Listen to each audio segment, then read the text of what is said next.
Hello, fellow podcasters. It's me, Dan Benjamin, and today we're going to be talking about the best way to export your MP3 file. Stay tuned. We'll be back in a second.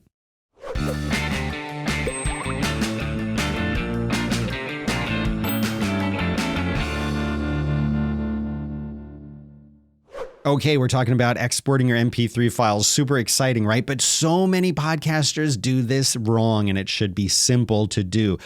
Everything in podcasting is based around the magical MP3 file, and it should be straightforward as far as how you export what we call in the industry of podcasting and audio bouncing, how to bounce an MP3 file the right way. Now, before I tell you about how to do that, make sure that you like and subscribe, ring the bell, helps me, helps the channel. You have questions, you think I'm right, think I'm wrong, tell me in the comments down below. I answer every single one of them if you ask a question, and I appreciate all of you beautiful, amazing human beings who have already subscribed to the channel. It makes a big difference. It's the best way to help me, it's the best way to help the channel, and it's the best way to ensure that I'm going to keep making these videos for y'all. So comment, subscribe, etc. Thank you. Okay, MP3 files. I'm going to show you, I again use Logic Pro 10 as my main podcast editing tool. But these settings that I'm going to show you are the same regardless of whether you're using Audacity or GarageBand or Pro Tools or whatever. These settings, these basic MP3 settings and how you should bounce are going to stay the same no matter what. Now, there's one thing I want to mention though, and this is something that I hear a lot from different people when they ask me about MP3 formats and how they should bounce to an MP3 file. A lot of people say, oh, you know, I'm getting these huge files. Why are they huge? Generally speaking, there are two reasons why your file is going to be too big or larger than it needs to be. And the first is that you've picked too high of an encoding rate. The number's too high. If you're doing a podcast that's primarily spoken word, right? It's not some kind of music analysis show or something like that. It's just one or a handful of people talking. You really don't need more than about 96 kbps. You just don't. It's a human voice. It's just a single sound. You're not recording, you're not James Earl Jones recording a National Geographic special about wolves or something. It's a podcast. It's, that people are listening to it probably in their crappy headphones or in their car stereo anyway.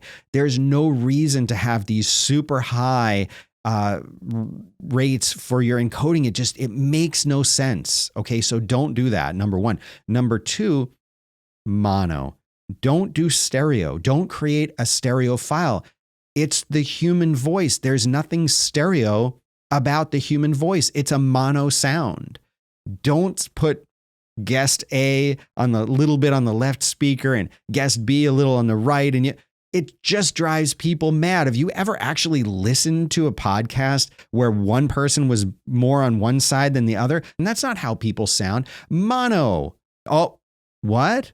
You have some really awesome intro music that needs to be stereo? You shouldn't have more than about 5 seconds of music before you start talking anyway. You don't need to bounce the entire MP3 file as stereo. Now, if you're like Song Exploder, where you're like analyzing like tremendous music, or you're like a composer, or you're a musician and you're putting your own music into it, or something about music, then okay, yeah, maybe then that's a justification. But if it's just people talking, come on, mono. Let's dive in, and I'm going to show you how to actually bounce an MP3 file the right way. And here we are in Logic Pro 10, my podcast editing application of choice. We are looking at the latest episode of Roadwork, a show that I do with my friend John Roderick. This is the episode we recorded yesterday and released today. And as you can see, there isn't a whole lot of editing that I've had to do to this episode. John and I pretty much record live to tape, but we're not talking about editing and recording today. We're talking about bouncing MP3 files. And the way that you do that in Logic is to call up the mixer window. There's a handy keyboard combo for that. Command 2 will bring that guy up. And as you can see, this is our mixer window. And here you can see all of the different tracks. And when you want to go to bounce, you're going to see this BNC button right there. That's for bouncing. You're going to click that. But before we do, I want to point something important out. Up here, you can see this, what looks like a little infinity symbol. It's actually a channel mode button. And if you see a double channel mode button there that looks like an infinity symbol, that means you're going to be bouncing as stereo. And like we said, you never want to bounce as stereo. You want to bounce as mono. So how do you do that? It's not the M, that's the mute. Don't get fooled. You're going to click that, and that is going to split this out into two different tracks, what they call output and output 2. You're going to click the bounce button on one of those. Which one? It doesn't really matter. I just click the one for master. So you click bounce, and you're going to have some different destinations. Obviously, the one we want is MP3. Why? Even though I select MP3 every single time, does it always start out with PCM selected? Why can't I remove the PCM destination entirely? Don't ask me, ask Apple. But I'm here to show you the MP3 settings. Now, something interesting that I have learned over the time is usually Logic is pretty good about finding the end time on this. And in fact, right over here at the far right, this would be about 2:19. So it's doing a good job. But if you're ever in doubt, if you ever don't trust it, what you can do is you can do Command A that will select all of those. And of course, you make sure that your endpoint is right to the edge there. And then when you hit Command 2 and go to bounce, it will be selected correctly. Generally speaking, this is right, but there have been times when it's not right. So just be sure to check that. You want to make sure that you pick offline bouncing. Real-time bouncing means that it's going to take, if you did an hour and 19-minute show, it's going to take an hour and 19 minutes to bounce it. Who wants that in real time? That might work for a 3-minute music or a song or something that you've just recorded and you want to listen to it while it's bouncing. But for a podcast, always pick offline bouncing. Normalize should always be off. You don't want this to normalize. If you're doing normalization or anything, you should be doing that in your own presets. You should not normalize with this. As far as exporting, like I mentioned, most of the time, 96 is just fine for most podcasts. They're going to sound great at 96. Sometimes when I'm feeling crazy, I'll bump it to 128. I don't care. And you don't need to pay any attention to bitrate stereo because why? We're not bouncing in stereo. We're bouncing in mono. So this one doesn't even count. You're only looking at mono. Some people would argue that anything below 64 sounds pretty terrible. I think 64 is fine. 96 is even better. 128, that works. But a lot of the time I'll base it on how long the show is.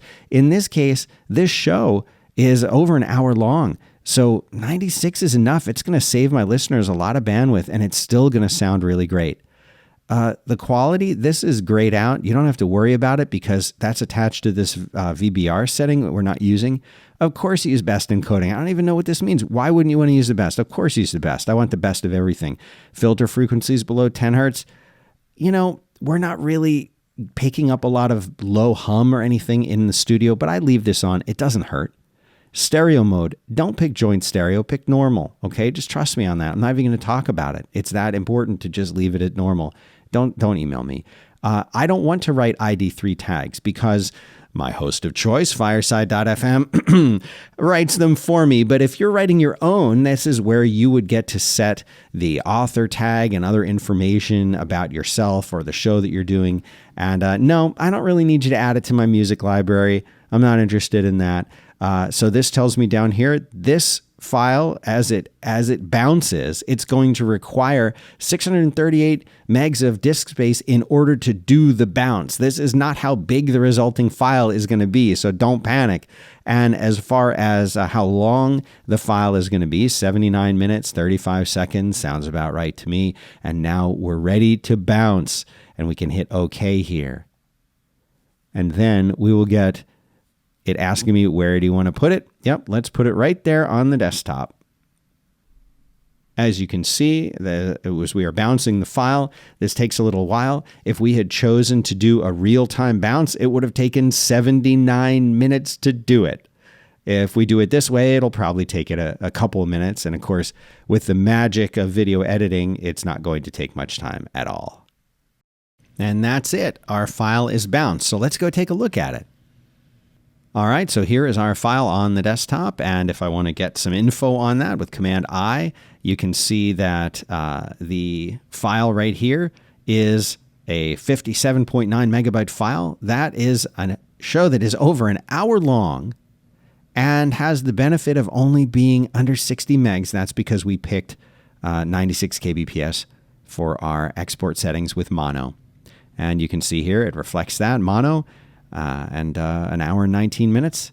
And that's it. Ready to be uploaded to your podcast host of choice, Fireside. So that's it. And there you have it. That's how to bounce an MP3 file, at least in Logic anyway. But those same settings will work in pretty much any scenario, in any situation. Any of the tools you're going to use are going to have these same settings. So remember those settings. Remember to like and subscribe to the channel. This has been hopefully a valuable lesson for you as you create your own MP3 files. Save yourself some bandwidth, save your listeners some bandwidth, save some storage space, and create really great sounding MP3s. That's all there is to it. We'll see you again next time.